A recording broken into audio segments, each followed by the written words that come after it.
I was drafted in 1967, summer, deployed in May of 69, wounded in September of 69. September 14th was my rebirth day. It was on that day I was pronounced dead and brought back. For more than 20 years after Vietnam, a couple of weeks before September 14th, I would start to have troubled dreams. I would smell the jungle. I would smell death.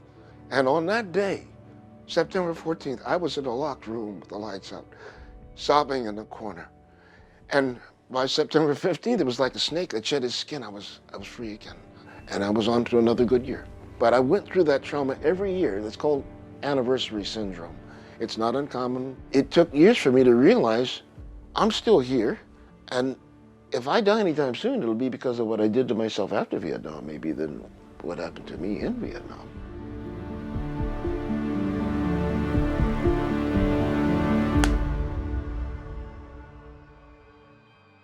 I was drafted in 1967.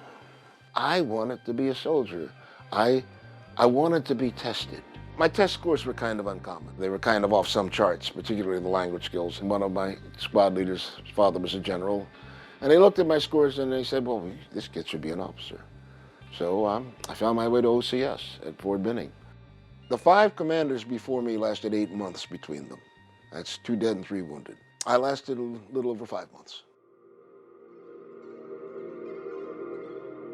Emotions aren't really part of the mix. You're just functioning. It's a very exhilarating reality. It's a very heightened reality. I tell people, combat is technicolor. Civilian life is black and white. My team was responsible for an area of several square kilometers. It included several villages, most of which were VC contested.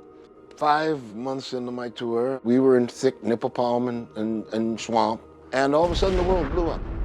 All of us were hit. All of us were dead or wounded. And I was bleeding out. My throat was ripped open. My carotid artery was severed. Discovered that I couldn't speak. My vocal cords were also paralyzed. And so I started keying my radio, and I could whisper. And I started calling Mayday, Mayday.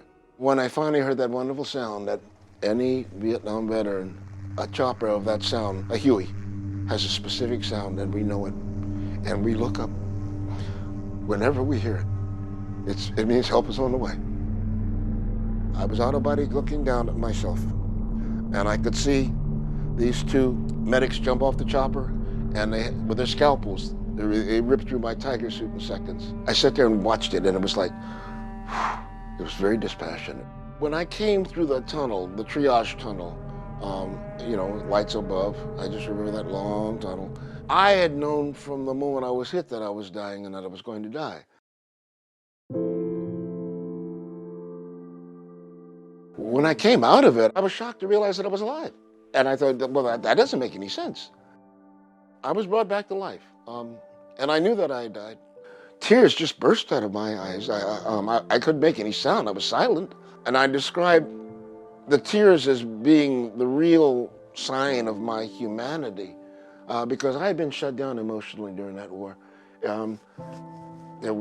Emotion wasn't very, very useful. I had not wept once. So this was the first time in a long time. I lay there a lot of nights in that bed, wondering, well, what are you going to do? And you got to bear in mind, America did not receive us graciously. When we came home, we were baby killers, we were crybabies. I became an actor as much as anything because it was the closest thing I found to being in combat. It was right now. Be here now. That's what good acting is. It is living in the moment. I was an incredibly successful person, financially, spiritually, artistically, but I was a very unhappy human being because I had love and affection and attention and success, and I didn't feel deserving of it.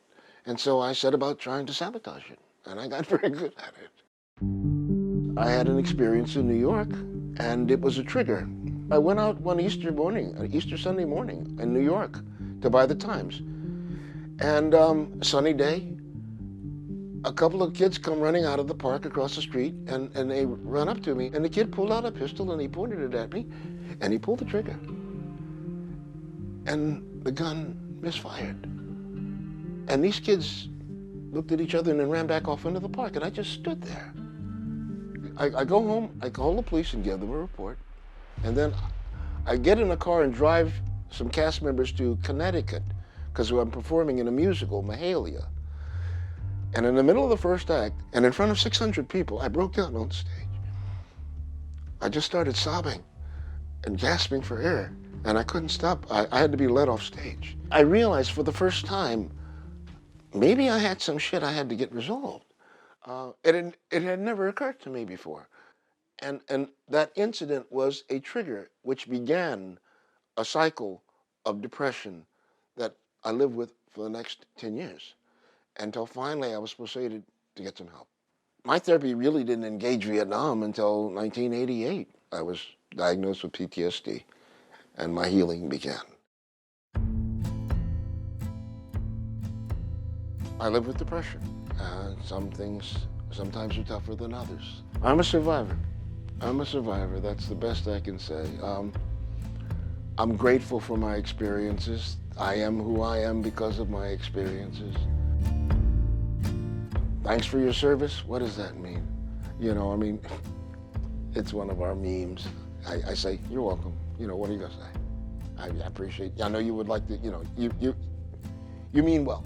You mean well. It's okay. I think I like best what we said. Welcome home. We know what that means, and we didn't hear it. So we say it to each other. Welcome home.